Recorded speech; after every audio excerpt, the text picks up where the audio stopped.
And to discuss the correlation between good governance and economic development with me is Dr. Emeka Okengwu. He is a development consultant and almost an in-house analyst here with me on finance and economy. Thank you once again for honoring an invitation, Doctor. It's a pleasure to talk with you. What would be your standard definition of good governance? My standard definition of good governance will be governance that is structured. Okay. Governance that has what you might call, a value chain. Okay? Governance that is responsive to programs. Governance that operates using a framework. That is the definition of good governance. So now what would be the role of good governance in economic development? The role of good governance would be that you just don't wake up in the morning and you decide that you want 5 million people to have telephones. Okay. You don't wake up in the morning and decide that you want to now stop buses, from plying the streets. You don't wake up in the morning and you decide that, okay, this year, we're going to now remove subsidy. You don't wake up in the morning and you now begin to now take what they call decisions that now drive what is called dividends of democracy. Because again, I hear so many languages that keep emanating only from Nigeria. Dividends of democracy, I don't see what dictionary. I've never seen it in any book. Super concentrate. That was the big story about Ajokuta. These are very highfalutin Mbadiwe days, utterances that are actually not in sync with what you might be able to call, the expectations of an economy. But like I keep emphasizing, this thing can happen in a market. This thing can happen in economics. Because the moment you are talking about this framework, it is like putting your foundation. The moment you put the foundation of a house and you pour that concrete, you can't move that house anymore. You might demolish it, but you can't move it. Now, that's the difference. Yes. Nigeria is a country, no doubt, blessed with abundant resources. We have natural human resources. Could good governance over the past years, it's been a thing coming from the past now, have had a hand in improving Nigeria's economic potentials, so to say? Yes, ma'am. I think the first thing we should, first and foremost, I think the question is very apt because it should take us back a little bit into time. Until you find where you're coming from, you might not know where you're going to. Okay, first and foremost, let me put it on record that this constitutional conference that we've been angling as a way forward had actually happened twice in this country. The first time it happened was in 1950 in Ibadan. The second time it happened was in 1953 in London. And it was as a result of what had happened between the Richardson and the Littleton Constitution. A lot of people also do not know that Nigerians actually participated in the outcome of that constitution. And that was when some groups, some regions said, okay, fine, we want full autonomy. And some people said, we wanted limited autonomy and all that. Where am I driving to? The time we got independence, what was handed over to us, okay, as development strategies is what has created our problems today. And because we failed to find out that the people who handed it over to us were businessmen. Nigeria actually is an extension, of a company they call the Royal Niger Company.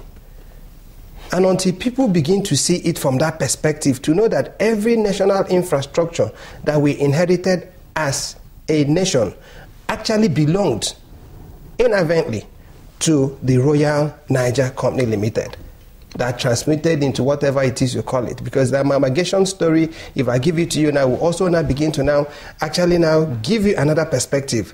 And when I tell people that Nigeria is actually two nations, and those two nations structure was never truly legally integrated. Because up here in the north, you have what they call the penal code. And based on that penal code, a man steals 24 billion or how many billion he says is stolen, and he goes to court, and the maximum the judge could give him, that was the maximum sentence, was 2 years.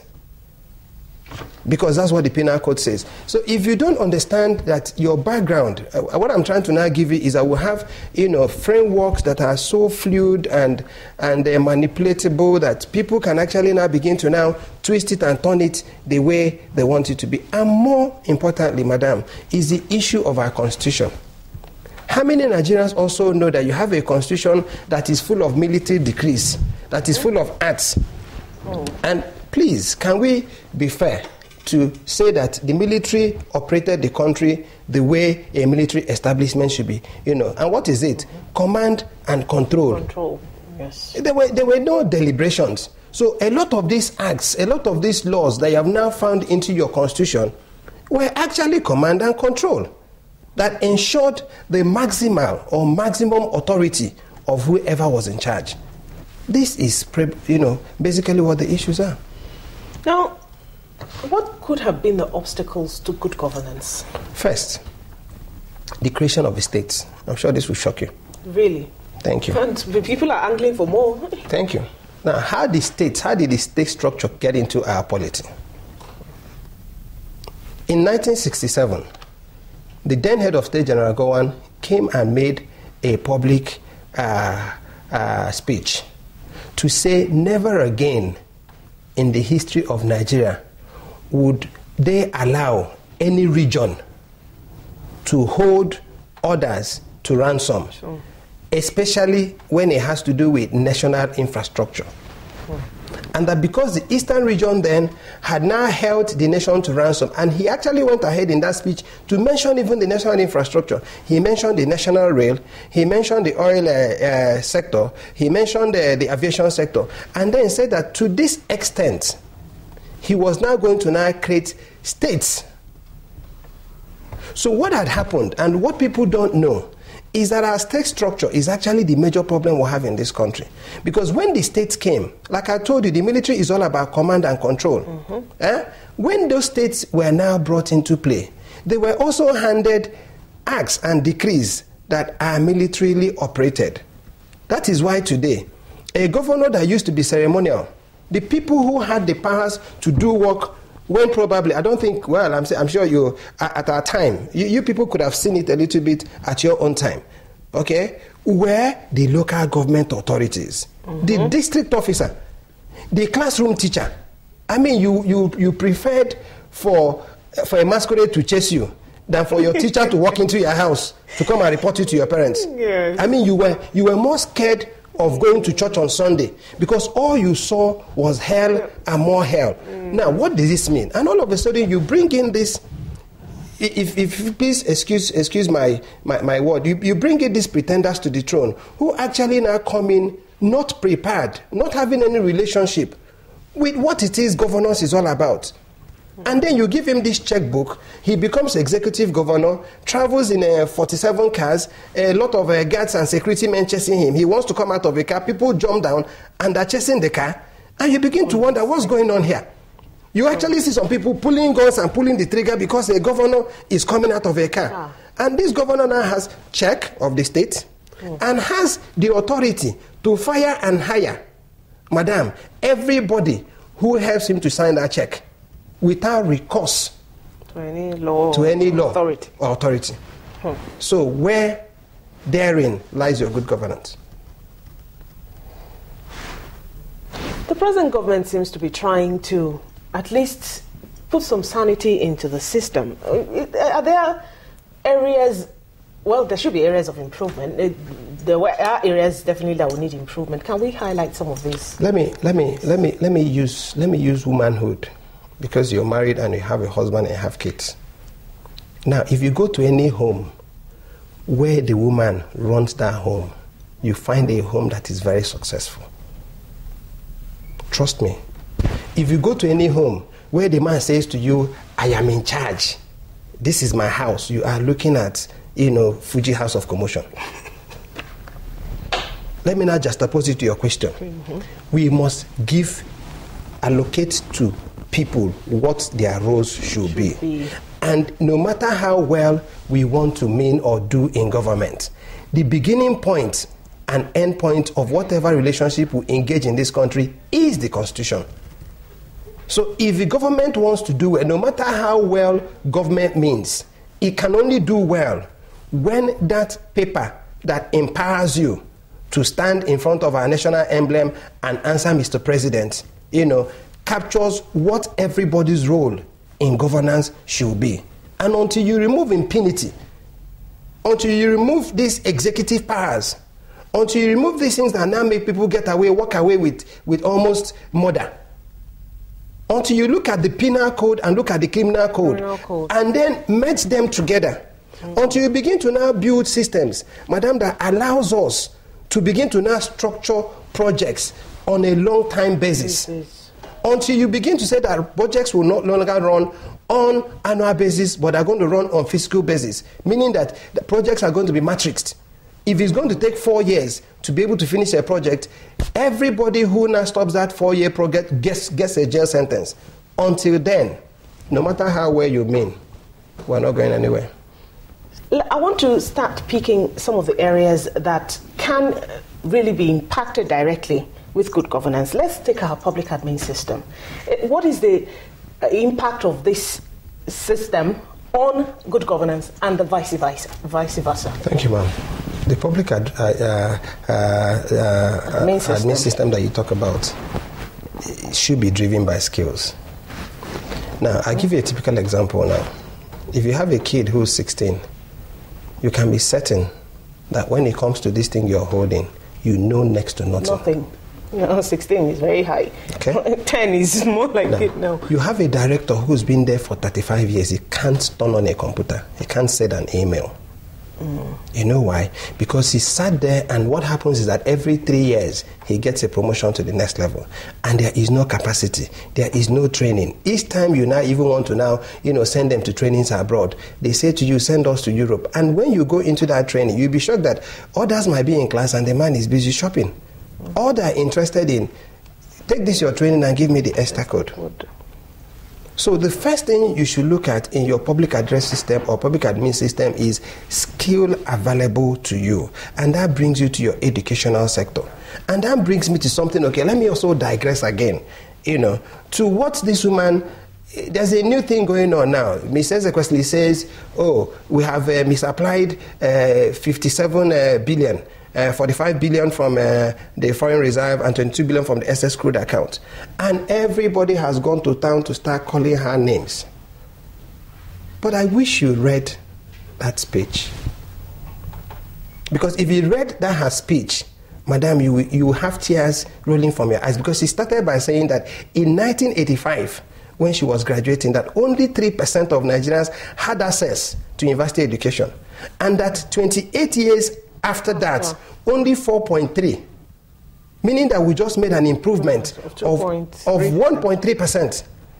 And she went ahead to now start listing countries that had actually started this race to development, with Nigeria. She listed South Korea with 50 million citizens with a GDP of 1.2 trillion. Brazil with a population of about 186 million with a GDP of 2.8 trillion. Even little Singapore with 5 million people with a GDP of 250-something billion. And Nigeria with a population of 165 million with less than 230 billion as its GDP. And she said, nations, and me and you know this has been an argument, nations that have invested in education, you mentioned when you're opening up that we'll have human resource. Where are they? Where are the human resources? Where are they? How many of us, how many people in this, how many of your cameramen can pay their children's school fees in private schools? How many of the public schools now have teachers who can teach those children? How many of our children can actually now write a sentence? If they are not being now trained in schools where parents are paying $1 million, $2 million, and all that. So when you're talking about your public admin system, you must be able to look at the source, of replacing or replacing this. And even those who get in there, what do they tell you? You're a level 8 officer. You can't talk when the director is talking. So even if a man is talking nonsense, then you do nonsense. You don't have, again, a public sector system that is interactive, that allows you as a young staff to be able to bring in ideas. What betide you if you stand up after the director finishes saying something and you say, oh no sir, I think if we did it the other way, you will be on your way to the hottest part of Maiduguri by tomorrow morning if you don't lose that job. So when you are looking at things, madam, I think we should be able to look at this country holistically. And like I keep saying, when we talk transformation, we must be able to now look at where our issues are coming from. Our biggest challenge in this country is the failure of the education system to be able to prepare us for the years ahead. Sure. Let me just list it as a last word. All these countries I mentioned, our GDP per capita is still under $200. All these other countries, the lowest is about $22,000 GDP per capita. Go and look it up. So when you are talking about our country, when people talk about economy, we are producing, and I say, but then, year in, year out, we have figures that say Nigeria is growing. We are growing at 7% annually. We've been growing at about 7% annually, and we are one of the fastest growing economies. Yes, ma'am. We also have empirical data. The last time I came here, I said to you, madam, look at my face and tell me that no people who left school with you, you're not dashing money. We also have people in your village today who can't eat.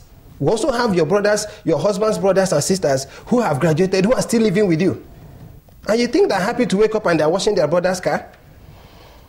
You think they're happy when their friends come to see them and then you're hungry, probably you're even having issues with your brother and they think, oh, you're frowning because they brought in visitors or because they're eating in the house? You think they're happy? It's happening in every home. Let anybody dare me to say I'm lying. So what can we do about poverty and unemployment? What we need to do, man, I have said this severally, is first and foremost look at your natural resources. There is no nation that has natural resources. Okay, every country that has exited the recession, has depended on value chaining their natural resources and building the capacity of their human capital. When somebody is a camera person, you must be able to train him. The cameras you bring in here now, these guys with these things on their looking so professional, will be looking, they can't even start it. When was the last time you trained your cameraman here? When was the last time they now took all of you who are anchors to be able to now spend 2 weeks in BBC, spend 2 weeks in CNN, spend 2 weeks in Fox News? Everything you have done is based on your human development. How has the system assisted you in growing? And you are the face of this country. Everybody in Africa sees you. So I'm certain that what you do probably is to go home and start, reading up. Where is the library here?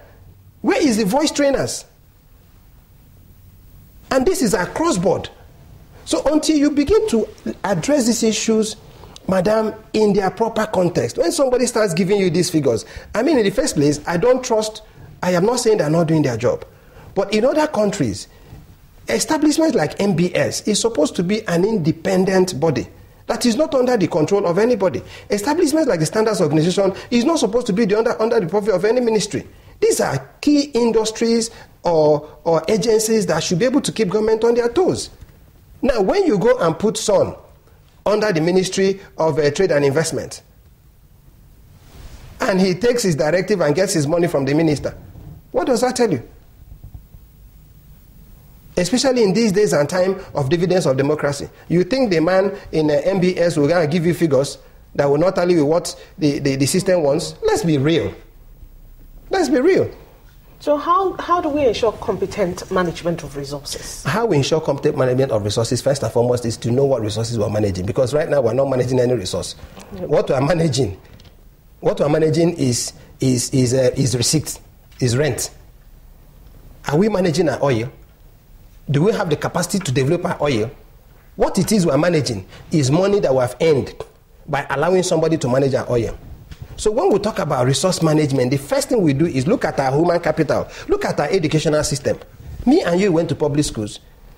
We did, and we came out bright and the best wherever it is we went to. Even our children who are going to public schools now, if you don't have money to send your children or your child to by a long vac to America, you're in trouble. This is how bad it has become. So when we finish training these Americans and these British citizens using the white planes and British standards, where are they going to fit in here? I would have thought that the first and the way to go would have been ban all public schools or integrate all public schools vis-a-vis fees, vis-a-vis teaching standards to the public schools. To private schools. To the private schools. Everybody must be on the same plate. If you're paying 10,000 in the public school, you're going to be paying 10,000 in the private school. That is the beginning. And then bringing back our monitoring system. And remember that those monitors didn't come from the federal system. They came from the local governments.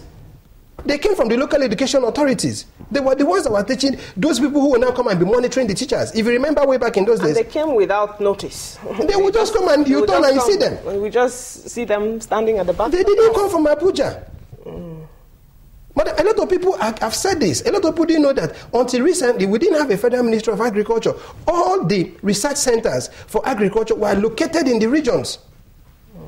So until we begin to now look at these things in their proper context and be able to truly, and get out of the box and think our futures and look at ourselves and say, the next Nigeria who's going to be 40 in the next 40 years, okay, what's our population? How many of us, if 3%, madam, what we have had as university intake in 28 years is 1.3%. You shouldn't be sleeping at all.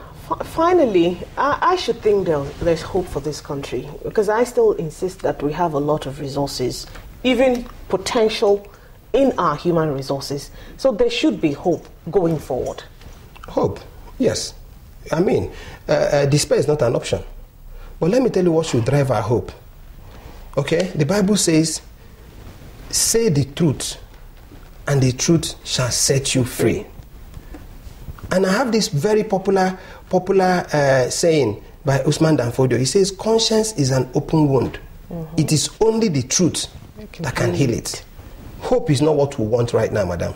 It's at the secondary level. What will move Nigeria forward today is the truth. And that truth is that we've had a total failure, okay, of our governance systems.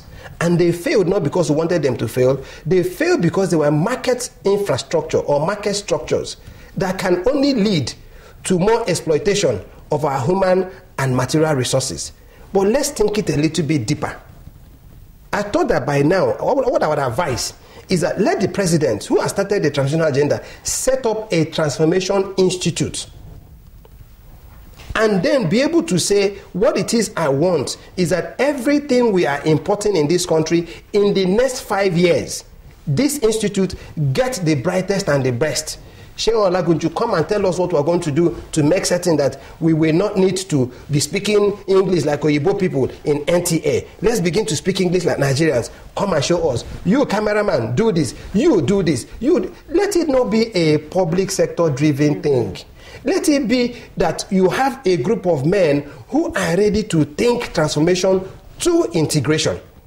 And then we can be able to say we are not in the next 10 years going to be importing more than 2% or 10% or 15% of our food intake, of our engineering intake, of our computer intake, of this intake, of that intake. That's one.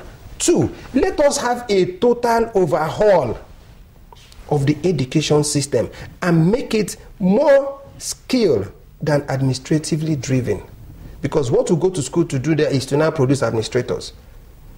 Let us begin to build more of technical schools or build more of technical labs where people can now have skills to be able to begin to produce what you're holding. These things cost pennies where they come from. And they come in here and we're paying thousands for it. People are killing to steal this. Thank you very much, Doctor. It's always interesting talking with you. Thank you very much for coming. Thank you, ma'am.